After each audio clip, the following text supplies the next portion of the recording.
ચોરે અને ચૌટે ચર્ચા માત્ર લોકસભા ચૂંટણીની, પણ માત્ર લોકસભાની ચૂંટણીની ચર્ચાથી નહીં ચાલે. એટલા માટે TV9 પહોંચ્યું છે લોકોની સમસ્યા સુધી.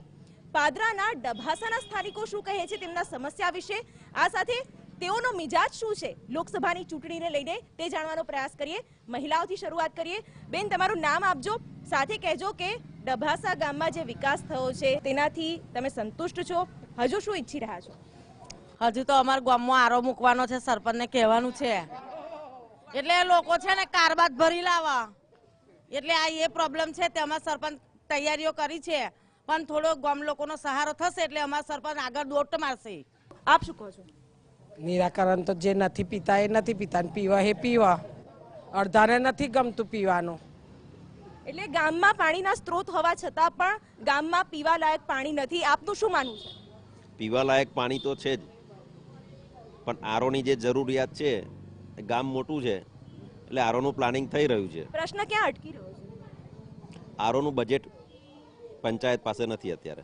આ સાથે જે સ્થાનિક પ્રશ્નો છે તેના નિરાકરણમાં ક્યાંય તમને સંતોષ ન હોય? અમારા બધો સંતોષ છે. અમારું તંત્ર સરસ રીતે ચાલે છે અને અત્યારે અમારા જે સરપંચ શ્રી છે સરસ કામ આપે છે. શું લાગી રહ્યું છે લોકસભા ચૂંટણીમાં આપનો મિજાજ? બસ સારું, મોદી કરે છે સારું જ કરે છે અને મોદી જ આવવા જોઈએ અને અમારો સરપંચ પણ સારું સપોર્ટ કરે છે.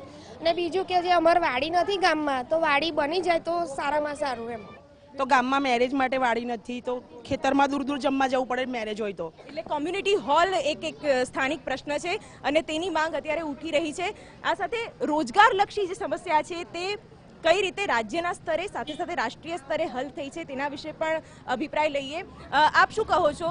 રોજગારને લઈને જે પ્રશ્ન છે દેશમાં, તેને લઈને લોકસભાની ચૂંટણીમાં ક્યાંક ને ક્યાંક પક્ષોને તેની અસર થશે?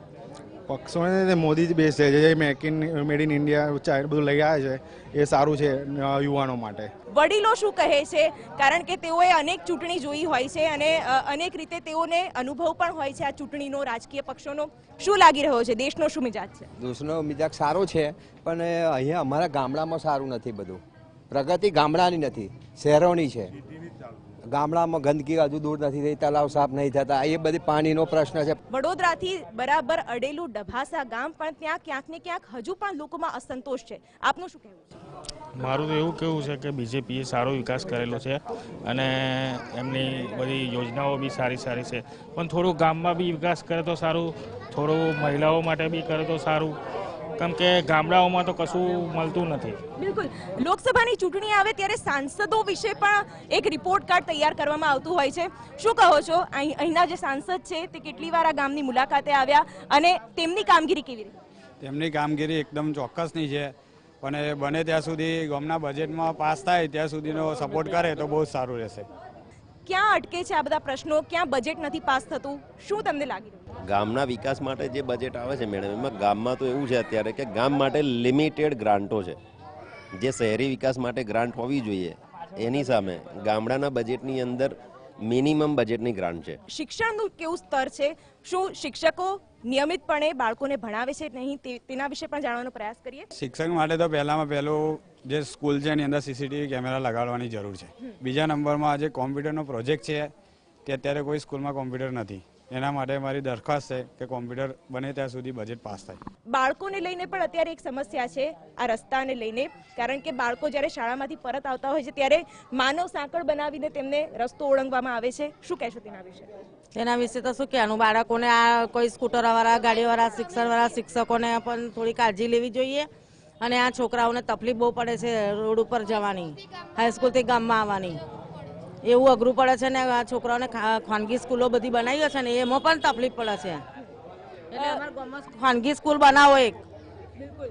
અત્યારે પુલવામા હુમલો અને ત્યાર પછી થયેલી એર સ્ટ્રાઇકને લઈને પણ ડભાસા ગામના લોકો પાસેથી જાણવાનો પ્રયત્ન કરીએ કે દેશની સેના માટે તેઓના શું અભિપ્રાય છે. શું કહેશો? દેશની સેના માટે કયા પ્રકારના તમારા મંતવ્ય?